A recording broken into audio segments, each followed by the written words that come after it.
Hello दोस्तों, स्वागत है आपका हमारे YouTube channel books and clips पर। दोस्तों, आज हम बात करने जा रहे हैं rewire change your brain to break bad habit book की समरी। दोस्तों, रिचर्ड का मशहूर कथन है कि केवल एक मूर्ख ही अपने मन को कभी नहीं बदलता है। इसलिए हमें हमेशा अपने दिमाग को अच्छी आदतों को अपनाने के लिए कोशिश करते रहने चाहिए। हमारे दिमाग में दो तरह के बिहेवियरल पैटर्न होते हैं। पहला बिहेवियरल पैटर्न ऑटोमेटिक ब्रेन से आता है और दूसरा बिहेवियरल पैटर्न कॉन्शियस ब्रेन से। ऑटोमेटिक ब्रेन वो ब्रेन होता है जो अपने आप में ही काम करते रहता है, लेकिन वही कॉन्शियस ब्रेन वो काम करता है जो हमारे लिए सही होता है। यही वजह है कि अक्सर ये दोनों ब्रेन आपस में टकराते रहते हैं। ऑटोमेटिक ब्रेन की वजह से ही हम बार बार उस काम को करने लगते हैं जिसे हम छोड़ने की कोशिश करते हैं। आप डाइटिंग करने की कोशिश करते हैं लेकिन आप चॉकलेट खाने लग जाते हैं। आप पॉर्न देखना छोड़ना चाहते हैं लेकिन आप पॉर्न वाली साइट पर पहुंच जाते हैं।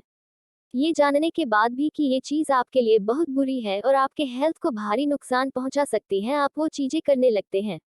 ऐसा क्यों होता है? आप खुद को नुकसान पहुंचाने वाली चीज़ें क्यों करते हैं? इन सभी चीज़ों के बारे में आप इस समरी में आगे जानेंगे। साथ ही साथ इस बुक समरी के लास्ट में आपको 12 स्टेप प्रोग्राम के बारे में जानने को मिलेगा, जिसकी मदद से आप अपनी बुरी आदतों को आसानी से मिटा पाएंगे। Two brains not working together, दो दिमाग एक साथ काम नहीं कर सकते। जैसा कि हमने आपको बताया, हमारे दिमाग में ऑटोमेटिक ब्रेन और कॉन्शियस ब्रेन दोनों होते हैं। ऑटोमेटिक ब्रेन के कारण हमारे दिमाग में सेल्फ डिस्ट्रक्टिव बिहेवियर पैदा होता है। मतलब ऑटोमेटिक ब्रेन हमारे माइंड को इस कदर कंट्रोल करता है कि हम वो काम करने लगते हैं जो हमारे लिए नुकसानदायक है।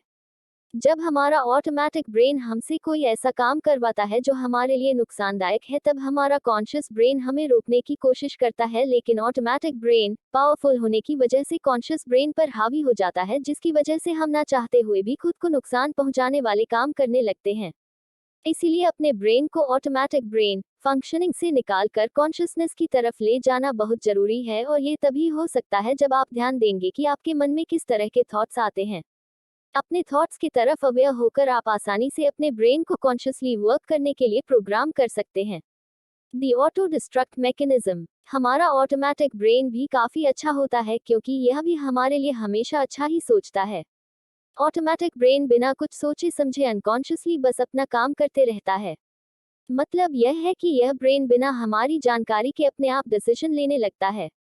ये हमें कॉन्फिडेंट और खुश महसूस करवाने के लिए चीजें करता है, लेकिन ये चीजें हमें केवल कुछ ही समय के लिए ही खुशी देती हैं और बाद में हमें इन चीजों से प्रॉब्लम झेलनी पड़ती है। एग्जाम्पल, मान लीजिए आपको किसी पार्टी में जाना है, तो आप उस पार्टी के लिए खुद को बहुत अच्छे से रेडी करते हैं। आप जिस तरह के कपड़े नहीं पहनते हैं, आप उस तरह के कपड़े भी खुद को अट्रैक्टिव दिखाने के लिए पहनने लगते हैं, क्योंकि कहीं ना कहीं आपके अनकॉन्शियस ब्रेन में यह बात होती है कि आपको पार्टी में सबसे अच्छा दिखना है, चाहे अब बाद में अपने कपड़े के वजह से अनकंफर्टेबल ही क्यों ना फील करने लगे। हर किसी के ऐसा साथ होता है।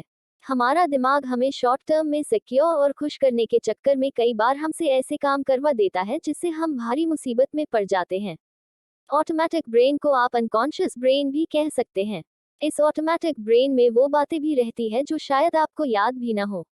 आप यूं समझ सकते हैं कि ये ब्रेन आपके बारे में आपसे ज्यादा जानता है। ये आपकी ताकत, आपकी कमजोरियों को बखूबी समझता है। इसीलिए जब हम अपनी बुरी आदतों के प्रति कॉन्शियस होने की कोशिश करते हैं, तब यह ऑटोमेटिक ब्रेन अलग अलग बहानों से हमसे वह चीजें करवाता है जो हम नहीं करना चाहते। हमें शॉर्ट टर्म प्लेजर देने के लिए यह ब्रेन हमारे इमोशन को कंट्रोल करता है, जिसकी वजह से हम ना चाहते हुए भी वह काम करने लगते हैं जो हमें वापस हमारी बुरी आदतों की तरफ ले जाएगी, क्योंकि तब हमारा पूरा कंट्रोल हमारे ऑटोमेटिक ब्रेन या यूं कहें कि हमारे अनकॉन्शियस ब्रेन के पास होता है। अपने ऑटोमेटिक ब्रेन को अपने कंट्रोल में करने के लिए आपको राइटिंग या जर्नलिज्म जरूर करना चाहिए, क्योंकि जब आप किसी चीज के बारे में लिखते हैं तो आपका दिमाग उस चीज पर फोकस और कॉन्शियस हो जाता है। ऐसे में जब भी आपके दिमाग में कोई उल्टे सीधे ख्याल आए तो आप तुरंत अपनी डायरी निकालिए और उसमें उन चीजों को लिख दीजिए। अपने ऑटोमेटिक ब्रेन को रोकने के लिए ये तरीका आपके बहुत काम आ सकता है। वेविंग द रेड फ्लैग, आपने बच्चों में यह बात जरूर नोटिस की होगी, बच्चे अपने माता पिता का ध्यान अपनी ओर खींचने के लिए रोने लगते हैं। बच्चे रो रो कर अपने माता पिता का अटेंशन अपनी ओर आकर्षित कर लेते हैं। लेकिन जब बच्चे बड़े हो जाते हैं तो वह रोकर किसी का भी ध्यान या अटेंशन खींचने की कोशिश नहीं करते हैं, क्योंकि यह सारी चीजें बचपन में सही लगती थी। इसलिए जब बच्चे बड़े हो जाते हैं तो रोने की जगह ऐसे काम करते हैं जिससे दूसरों का ध्यान खुद ब खुद उनके तरफ आ जाए।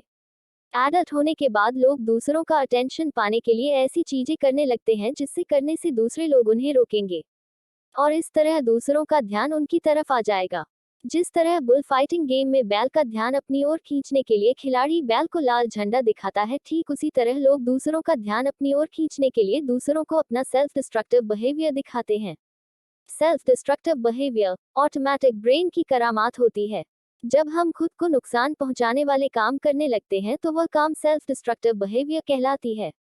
आपने संजू मूवी में देखा होगा कि जब संजय दत्त को उनके पापा डांटते थे या उन पर काम का प्रेशर डालते थे तो वह ड्रग्स लेने लगते थे, जिसके बाद कुछ समय के लिए तो उन्हें अच्छा लगता, साथ ही साथ उनके पिता का ध्यान भी उनकी तरफ आ जाता था।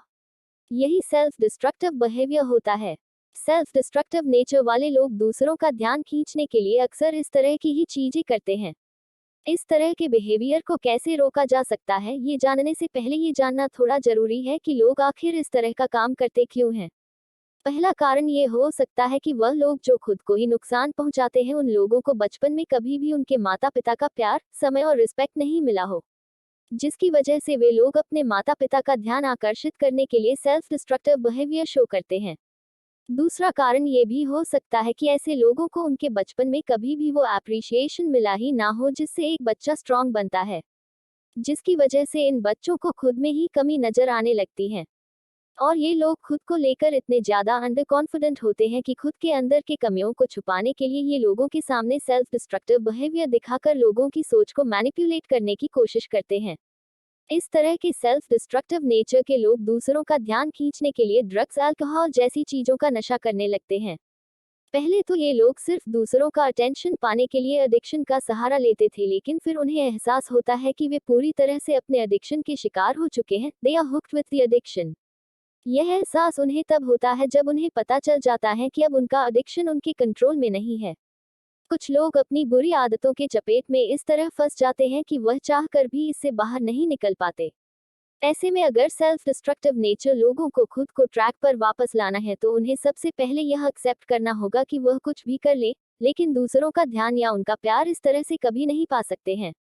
एडिक्शन का सहारा लेकर वह कभी भी किसी का ध्यान अपनी ओर नहीं खींच सकते। ऐसे लोगों को ये समझना होगा ये काम करके वह सिर्फ खुद को नुकसान पहुंचा रहे हैं। इन बातों को समझने के बाद बुरी आदतों से परेशान लोगों को अपने अंदर विल पावर और सेल्फ कंट्रोल बढ़ाने की कोशिश करनी चाहिए, क्योंकि विल पावर और सेल्फ कंट्रोल के बिना किसी भी बुरी आदत को छोड़ना नामुमकिन है। ये दोनों ऐसी एबिलिटीज है जो बुरी आदतों को छोड़ने में लोगों की मदद करती है। बुरी आदतों को छोड़ने के लिए ऑथर इस बुक में 12 स्टेप प्रोग्राम बताते हैं जिसे फॉलो करके कोई भी इंसान अपनी बुरी आदतों को छोड़ सकता है। 1. अगर आप सचमुच किसी बैड हैबिट या एडिक्शन को छोड़ना चाहते हैं तो आपको ये स्वीकार करना होगा कि आप अपने बैड हैबिट्स के चपेट में हैं और यह बैड हैबिट आपकी कंट्रोल में नहीं है। 2. आपको एक बार में कोई लंबा हाथ नहीं मारना है, बल्कि आपको एक एक दिन अपने बैड हैबिट से दूर रहने की कोशिश करनी है। आपको एवरीडे खुद को याद दिलाना है कि आज आप कोई भी सेल्फ डिस्ट्रक्टिव काम नहीं करेंगे। 3. आपको इस बात को भी मानना होगा कि ऐसे दिन भी आएगा जब आपका कंट्रोल आपके बस के बाहर चला जाएगा। ऐसे वक्त में आपको खुद को सिर्फ यही याद दिलाना है कि यह वक्त भी बीत जाएगा और अपना मकसद आपको याद करना होगा कि क्यों आप इस हैबिट को छोड़ना चाहते हैं। 4. बुरे विचारों को मन से हटाने के लिए आपको अपना ध्यान अपने मॉरल वैल्यूज पर ले जाना होगा और यह ठान लेना होगा कि आप किसी भी कीमत पर उस काम को नहीं करेंगे। 5. अगर आप अपनी बुरी आदत को हमेशा के लिए पीछे छोड़ना चाहते हैं तो आपको उन लोगों से माफी मांगना होगा जिन्हें आपकी वजह से तकलीफ हुई है। 6. अकेले रहने की जगह अपना समय दूसरों को दीजिए और उनके साथ अच्छा समय बिताइए। 7. मन शांत करने वाले एक्टिविटीज की प्रैक्टिस कीजिए। मन शांत करने के लिए मेडिटेशन प्रैक्टिस कीजिए। मेडिटेशन बुरी आदतों को दूर करने के लिए सबसे अच्छा तरीका माना जाता है, क्योंकि ध्यान से आप अपने थॉट्स को लेकर अवेयर हो पाते हैं, जिसके बाद आप अपना मन बुरी चीजों से हटाकर उन कामों में लगाते हैं जो आपके लिए सच में जरूरी है।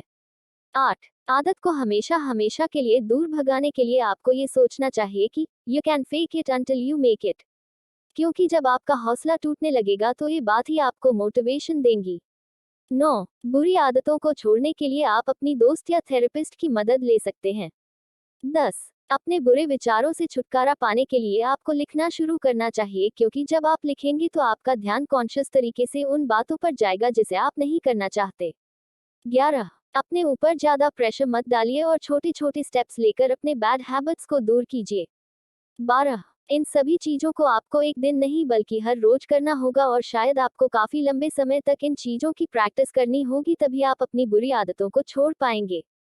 कंक्लूजन। तो दोस्तों, इस समरी को सुनने के बाद आप अपनी बुरी आदतों को आसानी से छोड़ सकते हैं, लेकिन बस आपको कुछ प्रोसेस फॉलो करनी होगी, जो कि इस वीडियो बताया गया है। आशा करता हूँ ये बुक समरी आपको अच्छी लगी होगी। कृपया चैनल को लाइक एंड सब्सक्राइब जरूर करें ताकि नेक्स्ट वीडियो का नोटिफिकेशन आपको मिल जाए। हेलो।